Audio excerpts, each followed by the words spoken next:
নমস্কার, দেখছেন talk to Bangla. আমি অভিষেক রয়েছে আপনাদের সাথে। এই মুহূর্তে যে খবর নিয়ে উপস্থিত হয়েছি, শঙ্করাচার্য অভিমুক্ত স্বর্ণন্দ সরস্বতী তাকে অ্যারেস্ট করা যাবে না, সেটা তো আপনাদেরকে আগেই জানিয়েছিলাম। কিন্তু এই মুহূর্তে অন্য একটা অ্যাসপেক্ট উঠে এসেছে। যখন উত্তরপ্রদেশের হাইকোর্টে এই মামলাটা চলছে, তখন উকিল আর উকিলে ভরে যায় কোর্ট চত্বর, এবং সেই সমস্ত উকিল তাদের কিন্তু একটাই দাবি ছিল যে শঙ্করাচার্য অভিমুক্ত স্বর্ণন্দ সরস্বতী তাকে যেন অ্যারেস্ট করার কোনোভাবেই নির্দেশ না দেয় উত্তরপ্রদেশ হাইকোর্ট। এই মুহূর্তে অবশ্যই গুরুত্বপূর্ণ একটা প্রেক্ষাপট তৈরি হয়েছে, তার কারণ লখনৌতে যেভাবে আমরা দেখতে পেয়েছি হাইকোর্ট চত্বরে এত পরিমাণ মানুষ একসাথে জড়ো হয়ে গিয়েছিলেন, এবং প্রত্যেকেই কিন্তু তারা অ্যাডভোকেট, হাইকোর্টের অ্যাডভোকেট। তারা কি চাইছেন, তাদের বক্তব্যটা কি?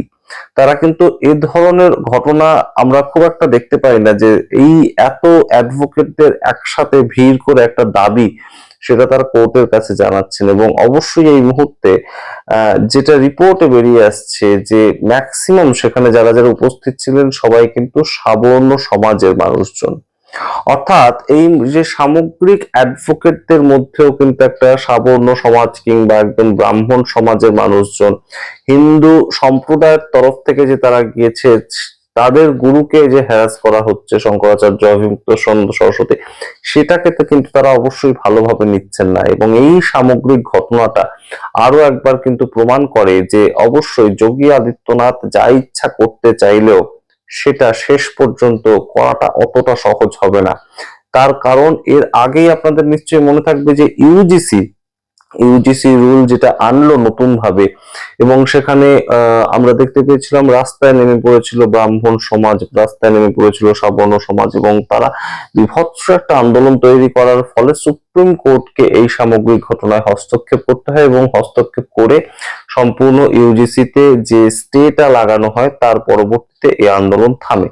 কিন্তু মূল বিষয়টা এই মুহূর্তে অভিমুক্ত স্বর্ণন্দ সরস্বতী তাকে নিয়ে যেভাবে ডিফেম করার চেষ্টা চলছে, সেটা কিন্তু অবশ্যই একটা বড়সড় আকার ধারণ করেছে, এবং সেটা যে সমাজের প্রত্যেকটা স্তরে, এটা কিন্তু বোঝা গেল এই দিন লখনৌ হাইকোর্টে। এবং আপনাদেরকে জানাই এই মুহূর্তে সামগ্রিক ঘটনাটা কিন্তু আরো বিস্তারিত একটা দিক ধারণ করেছে। অভিমুক্ত স্বর্ণন্দ সরস্বতী, আপনারা জানেন প্রয়াগরাজে তিনি যখন স্নান করতে গিয়েছিলেন 18ই জানুয়ারি, তখন তাকে বাধা দেয়া হয়, তাকে পালকি শুদ্ধ একদম যে গঙ্গা বক্ষে যাওয়ার পারমিশন দেয় না পুলিশ, এবং সেখান থেকেই বচসা শুরু হয় তার যে শিষ্যরা ছিলেন তাদের সঙ্গে পুলিশের। এবং তার পরবর্তীতে শিষ্যদের উপর রীতিমতন অকথ্য অত্যাচার করে প্রশাসন, এটাই ছিল মূল অভিযোগ। তো এই জায়গা থেকে এই মুহূর্তে আমরা দেখতে পাই যে 18ই জানুয়ারি থেকে প্রায় 7 দিন 10 দিন ধরে অভিমুক্ত স্বর্ণন্দ সরস্বতী শঙ্করাচার্য তিনি ওইখানেই বসে থাকেন, অনশন করেন, ধর্ণা দেন, এবং তার বক্তব্যটা থাকে যে প্রশাসনের কোনো না কোনো আধিকারিক আমার কাছে এসে ক্ষমা চাইবে, তারপরে আমি এখান থেকে উঠবো। তো সামগ্রিক ঘটনাটা মিনিমাইজ করানো হয় প্রায় 28শে জানুয়ারি নাগাদ, এবং তার পরবর্তীতে তিনি সেখান থেকে সরে যান কথা মতোই। কিন্তু তার পরবর্তীতে আমরা দেখতে পাই যে এই যে অভিমুক্ত স্বর্ণন্দ সরস্বতী তার যে শঙ্করাচার্যের হওয়ার যে একটা জ্ঞান, সেই জ্ঞানকে নিয়ে প্রশ্ন তোলেন যোগী আদিত্যনাথের প্রশাসন, এবং একটা নোটিশ তারা সার্ভ করেন যে আপনি যে আদপে শঙ্করাচার্য সেটা জানান। কিন্তু তার পরবর্তীতে কয়েকটা দিন কাটতে না কাটতেই আমরা দেখতে পাই যে ফেব্রুয়ারি মাসে আশুতোষ ব্রহ্মচারী নামের হঠাৎ এক ব্রহ্মচারী তিনি অভিমুক্ত স্বর্ণন্দ সরস্বতীর বিরুদ্ধে একটি বালকদের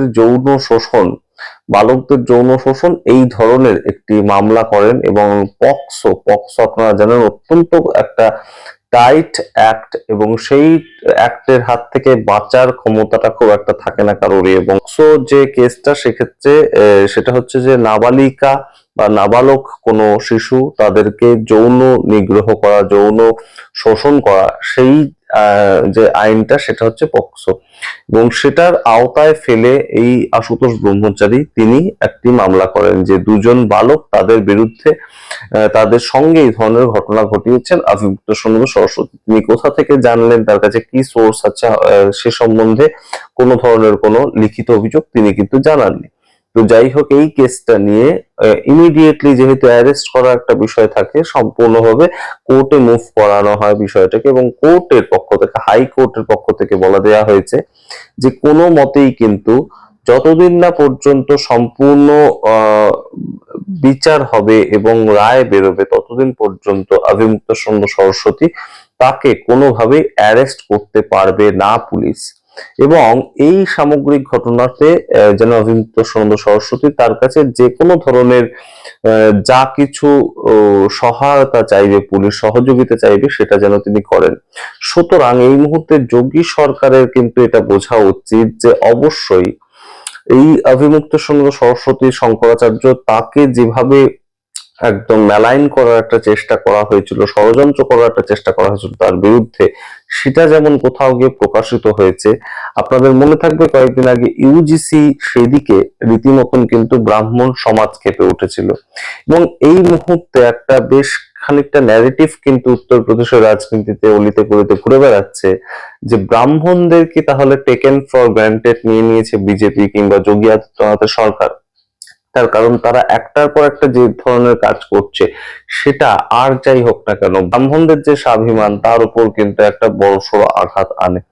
এবং এই সামগ্রিক ঘটনা কিন্তু অবশ্যই তাৎপর্যপূর্ণ। আপনারা জানেন যে বিজেপির যে মূল ভোট ব্যাংকটা, সেটা কিন্তু ব্রাহ্মণ সমাজ, এবং মূল ভোট ব্যাংকটা যদি এইভাবে শঙ্করাচার্যের পক্ষে দাঁড়িয়ে যোগী আদিত্যনাথ সরকারের বিরুদ্ধে দাঁড়িয়ে তারা কোর্ট চত্বরে স্ট্যান্ড গ্রহণ করে, তারা যদি রাস্তায় নেমে ইউজিসি রোল ব্যাক এইটার বিরুদ্ধে স্লোগান তোলে, যেন কোনো বিজেপি নেতা আর কোনোদিন তাদের কাছে ভোট চাইতে না আসে, এই ধরনের কথাবার্তা তারা বলে, তাহলে তার প্রভাব তো অবশ্যই 2027 সালে বিধানসভা ভোটে পড়তে বাধ্য একটা বিষয়। এবং যেখানে অখিলেশ যাদব তার রাজনীতি দিয়ে ফরম্যাটে কেন্দ্রীভূত করিয়েছেন, যেভাবে পিছিয়ে পড়া সম্প্রদায়, আদিবাসী সম্প্রদায় এবং মুসলিম সম্প্রদায় এই ভোটগুলোকে নিজেদের দিকে টানতে আকৃষ্ট করেছেন, সেই জায়গাটা কিন্তু অবশ্যই এই মুহূর্তে একটা বড় সড়ো ফ্যাক্টর হয়ে দাঁড়াতে পারে 2027 সালের বিধানসভা নির্বাচনে। অবশ্যই এই মুহূর্তে যেভাবে ব্রাহ্মণ সমাজ, সেটা হতে পারে উকিল সমাজ, সেটা হতে পারে স্টুডেন্টরা, প্রত্যেকেই যেভাবে রাস্তায় নামছে, প্রত্যেকেই যেভাবে লড়াইটা করছে এবং যোগী আদিত্যনাথের বিরুদ্ধে বিরক্ত হয়ে তারা লড়াই করছে, এবং সেটা মণিকর্ণিকা ঘাটে মন্দির ভেঙে দেওয়া থেকে শুরু করে শঙ্করাচার্যের অপমান, প্রত্যেকটাকেই তারা নিজেদের অপমান মনে করছে, তাতে কিন্তু অবশ্যই যোগী আদিত্যনাথের ভোটের যে রাজনীতি, তাতে একটা বড় সড়ো প্রভাব পড়তে পারে। আপনারা সামগ্রিক রিপোর্টের ভিত্তিতে কি মনে করেন? অবশ্যই কমেন্ট বক্সে কমেন্ট করুন। দেখতে থাকুন টক টু বাংলা। कि हम लोगों ने वहां पर अपनी बात रखी, न्यायाधीश ने उसको सुना, सुन करके समझा उसकी प्रकृति को। अब वो जो उनका विस्तृत निर्णय आएगा, उसमें वो अपना दोनों पक्षों की बात और अपनी बात कहेंगे, उसमें हम लोग फिर विश्लेषण करेंगे। एक बड़ी बात ये कही गई है, सरकार की जो एएजी होते हैं, एडिशनल एडवोकेट जनरल, उन्होंने कहा अपनी बात में अपनी तरफ से ये पक्ष रखा कि वो दोनों बटुक कभी भी इस आश्रम में नहीं रहे हैं। ये स्टेटमेंट का हुआ मानता है, उन्होंने खुद माना इस बात को। अच्छा, उन्होंने इस बात को माना? नहीं रहे। देखिए, अभी तक जितना बड़ा प्रचार किया जा रहा था कि आश्रम में बटुकों का शोषण, गुरुकुल में बटुकों का शोषण, और इनके यहाँ ये होता है, ये जो बात चलाई जा रही थी, उसको तो जो एजी हैं उन्होंने ही समाप्त कर दिया। उन्होंने ये कह दिया कि इस आश्रम में ये बटुक नहीं रहे। हम लोग पहले से कह रहे थे कि हमारे यहाँ वो नहीं रहे, आज वो बात जनता के सामने साफ साफ प्रमाणित हो गई। तो ऐसी परिस्थिति में जो कहानी बनाई गई थी वो तो पूरी तरह से ध्वस्त हो गई।